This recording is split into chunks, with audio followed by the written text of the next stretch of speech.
Okay, pop quiz. Which of the following movies could be described as a period piece that is adapted from a stage play and tells the story of artists having to reckon with the harsh political realities of their time?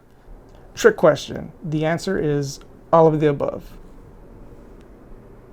Now, I didn't set out to be so niche in my viewing habits last month. I didn't Google like what are the best movies that are based on stage plays and decide to watch these three.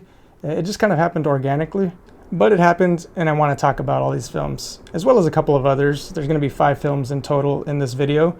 There's going to be timestamps at the bottom. But first, I want to start with the newest release on this list, which is One Night in Miami, which premiered recently on Amazon Prime. It was directed by Regina King and from a screenplay by Kemp Powers. I was really excited for this film for 2 reasons. The first being that it is the feature directorial debut by Regina King. You might recognize her from her amazing performance in the HBO adaptation of Watchmen from last year. That was a show that was both wildly entertaining and had a lot on its mind about race and justice in this country. So I was eager to see what she could do from the director's chair. The other reason I was excited about this film is the premise. Now, it takes real-life people, but puts them in a fictional situation. The story takes place in 1964, and it's set on the night that Muhammad Ali, back when he was still known as Cassius Clay, had defeated Sonny Liston for the heavyweight championship. And rather than going for a night on the town to celebrate, he kind of gets lured into hanging out with 3 friends. But these friends aren't just anybody. We've got political revolutionary Malcolm X, we've got NFL Hall of Famer Jim Brown, and we got legendary soul singer Sam Cooke. And that last name is the one I was most excited about. I'm a fan of Sam Cooke's music. Not gonna lie, if I'm listening to his song, A Change Is Gonna Come, and I'm by myself, there's a better than 50% chance I'm gonna shed some tears. It's a gorgeous song, just lush instrumentation. His voice is just full of warmth and sadness at the same time. It's just tender and it's vulnerable, and it's a beautiful song, and I recommend it if you haven't listened to it yet. Pause this video real quick, go listen to it, and then come back so we're on the same wavelength here. So what I really admired about this film is how refreshingly intimate it was and how small stakes it was. You know, the stakes in this film aren't what we're used to seeing from black-led films that are potential awards contenders.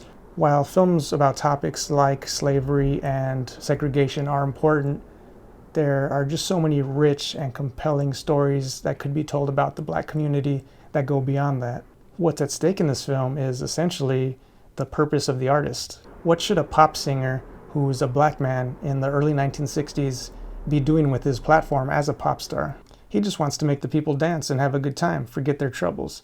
But his friend Malcolm X wishes that he would engage with the political climate of the time and have more to say about the black experience and about justice in the world. But Sam Cooke has other ideas about how to affect positive change in the black community.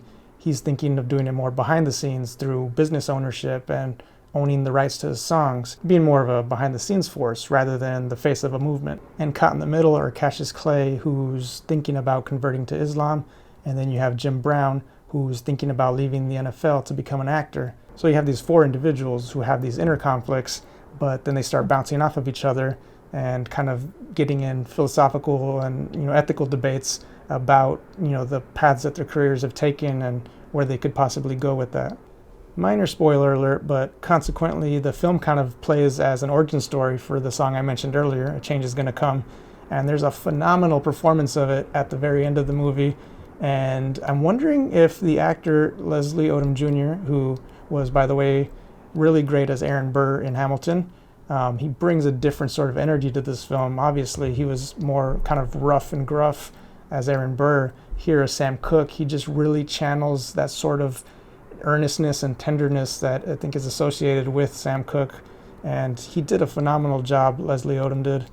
And man, I don't know if that was Leslie Odom Jr. singing or if they were using a vocal take from Sam Cooke himself. It was gorgeous in the movie. I almost don't want to know, because either way, it was just chills up my spine. All the actors did good work in this, but I really have to tip my hat to Leslie Odom Jr. one more time. In terms of criticisms I might have of One Night in Miami, despite the really fun chemistry between these 4 actors, and you do believe that they're really good friends, the film still manages to feel oddly impersonal. The movie doesn't seem interested in pulling back the curtain too much on these men's lives. Essentially, these 4 men become avatars for a point of view. They each kind of take a side to varying degrees in that debate of, what an artist's place in the world is, what a performer or a celebrity who has a platform, what they should be doing with that platform. They all kind of have their own take on that. Like I said, the film doesn't want to pull back the curtain too much. And I think the biggest example of that is actually right before the end credits. There's a title card at the end of this film that tells you about the death of Malcolm X, which happens a year after the story being told in this film. What you don't see is mention of Sam Cooke's death, which actually happened that same year in 1964. And I think the reason that was omitted is because Sam Cooke's death was, how do I say this, messy. I don't want to get too deep into it, but it's definitely worth looking into later. The official account of his death clearly paints him as the bad guy in the situation. Where it gets messy is that there have been several disputes of the official story. There's been all kinds of conspiracy theories about it. So for a film that was looking at these men with reverence and was using them almost as sort of vehicles for a point of view to have a philosophical discussion, something like that, getting into that would have just derailed the film from what it was trying to be. So that's really not necessarily a critique of the film. It's more just kind of giving you a broader context about what this film could have been as opposed to what it ended up being. But I will close out my thoughts on this film on a positive note, and that's to say that I did find the stakes of this film really refreshing. I'll put it this way.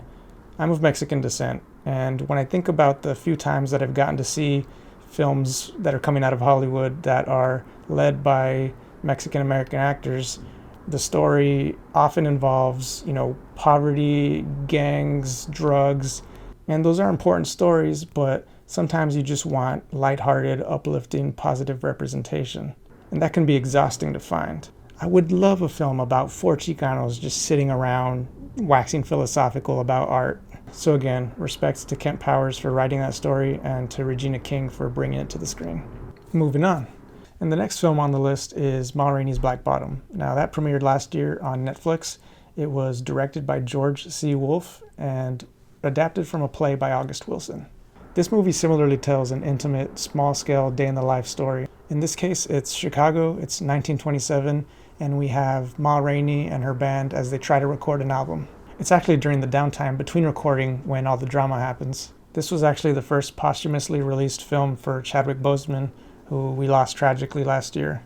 Rest in peace. By all accounts, Chadwick Boseman was a really great man in his personal life, and in terms of his on-screen presence, we all knew how talented he was, but man, this film is just a testament to how great of a talent he was and just what the world lost when we lost Chadwick Boseman. It's a tour de force performance and a complex one that starts almost like a caricature, really charismatic and entertaining, and you just see this character start to deteriorate over the course of the day as his frustrations boil over and more of his personal inner demons start to come out, culminating in a couple of really big and just, really just spectacular monologues. But it's Viola Davis in the title role as Ma Rainey who just steals every scene she's in. Man, she has a way of just, it's so fun to just watch her chewing scenery and just really putting everyone in their place. She's fantastic in this film as well. Can't give her enough praise. Again, it's a film like One Night in Miami that's small in scale and personal in stakes. It's just about these artists and how they interact with each other and what their relationships are and how those relationships evolve professionally and personally. The musical numbers are great. There are some lighthearted moments in it. Overall, I would say it's more of a drama than a comedy, but it does have a couple of laughs here and there. It's worth checking out if you have a Netflix account. Which brings us to the third film that I watched last month that was based on a stage play, and that is Cabaret. Now, I think the reason I'd been avoiding Cabaret for so long is because I always heard that it was a musical growing up. That's what I'd been told. And I only really started getting into musicals in the last 5 years or so. I'd say that La La Land really kind of softened me to musicals and really opened me up. But that's the thing. I wouldn't really say Cabaret is a musical. I mean, there's obviously musical numbers, but for the most part, they're set in the cabaret. There's never moments when a person just spontaneously bursts into song and spins off of a light post in public and nobody questions that. It's a very grounded film. It has sort of a seedy, grimy glamour to it. It takes place in Germany in the 1930s in a nightclub, and for that reason, a lot of the music was actually kind of similar to what we heard in Ma Rainey. It was a very similar time period, and characters in both of those movies came from vaudeville backgrounds. But Cabaret is definitely a different vibe. It's also a day-in-the-life type of story about artists. In this case, it's artists who are coping with the rise of fascism in Germany in the early 30s. Now, the story doesn't start with that as the forefront of the story. We're introduced to these different characters and how their lives revolve around this cabaret nightclub. But you start getting little hints that something is off, that things are changing, that the world is becoming more hostile to their art. The world is becoming more hostile to people who might not fit a cookie-cutter image and be considered of the German mainstream. And what a brilliant way to tell a cautionary tale about the rise of fascism, to front-load it as this story of entertainment and glamour and fun, and then you just start to see that artifice sort of boil away until it almost becomes this just Lynchian nightmare of a world by that last scene. The director, Bob Fosse, won an Oscar for that film, beating out Francis Ford Coppola for The Godfather that same year. So that lets you know how well regarded this film was at the time, and still is to this day. A couple more films left to talk about. This one is going to be The King of Staten Island, directed by Judd Apatow, currently on HBO Max. Man, Judd Apatow has really, especially in the back half of his career, really carved this lane for himself, where he makes these movies that, can be marketed as these fun, silly comedies, but when you watch them, they just have this emotional depth to them. He's telling stories that have laughs, and I guess they're comedies, but man, they're also movies that just will have these tear-jerking moments. They're really trying to say something about the human condition, and The King of Staten Island might be the best version that he's done of that sort of storytelling. The film stars Pete Davidson from Saturday Night Live. He helped co-write the film, and it's partially based on his real life. And Davidson does a great job with the comedic and dramatic elements of this story. The unsung all-star, though, is Bill Burr, who I've been following his career as a stand-up comic and podcaster for almost 10 years at this point. And I know how funny he is on stage, but man, I didn't know he was such a great actor. I mean, I definitely got hints of it. He's been in The Mandalorian, and he was great in that season 2 episode of The Mandalorian. No spoilers, but one of the best parts of that season. But he really, to see him in The King of Staten Island, really just having a completely serious, dramatic role, man, that guy can act. You don't want him to give up stand-up comedy if that's where his passion is, but I hope he does more acting. He has charisma and stage presence, and he just really nailed this role. And the last film on our list is Shortcuts, directed by Robert Altman in 1993. I'm going to be honest. The only other Altman film I've seen was Nashville, and that was well over 10 years ago. I wasn't really that into it, and now having watched Shortcuts, I enjoyed moments of it, but overall, as an experience, I don't know. I don't think it was for me. It almost felt at times like I was just binge watching a season of TV rather than watching a movie.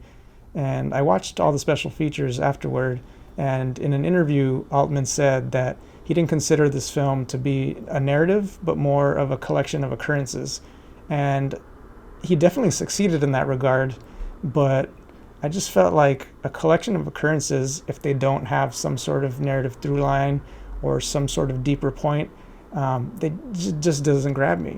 The reason I've been wanting to see Shortcuts, in fact, is because one of my all-time favorite films is Magnolia by Paul Thomas Anderson, and I'd heard a lot of people compare the two, but beyond a couple of superficial story points, I just really didn't see the connection. I mean, they're both 3-hour-long movies with big ensemble casts, takes place in Los Angeles. Beyond that, there wasn't a whole lot that was similar. I felt like Magnolia was much more thematically richer, and it was telling a clear narrative, and even though it was about all these different stories, they all kind of intertwine in ways that make thematic sense. There was some kind of intermingling of the stories in Shortcuts, but overall, it just felt a little too meandering at times. There are some great performances, but overall, it felt like it could have been a shorter movie or a longer season of TV, but what it was in its current form, I don't think it was for me. And I want to like Altman's work. I know he's a legendary filmmaker, so any Altman fans out there, let me know where I'm going wrong. Maybe give me some other recommendations if I didn't quite like Shortcuts, or what is a film that I might like of his. Let me know in the comments. But so anyway, those are 5 films that I watched in January. If you like this video, go ahead and give it a thumbs up. If you want to follow along with more content like this, go ahead and hit that subscribe button and ring the bell so you can get notifications. This is Good Movies and Music, and that's what we're here to do, talk about good movies and good music. Thanks for watching, and have a good day.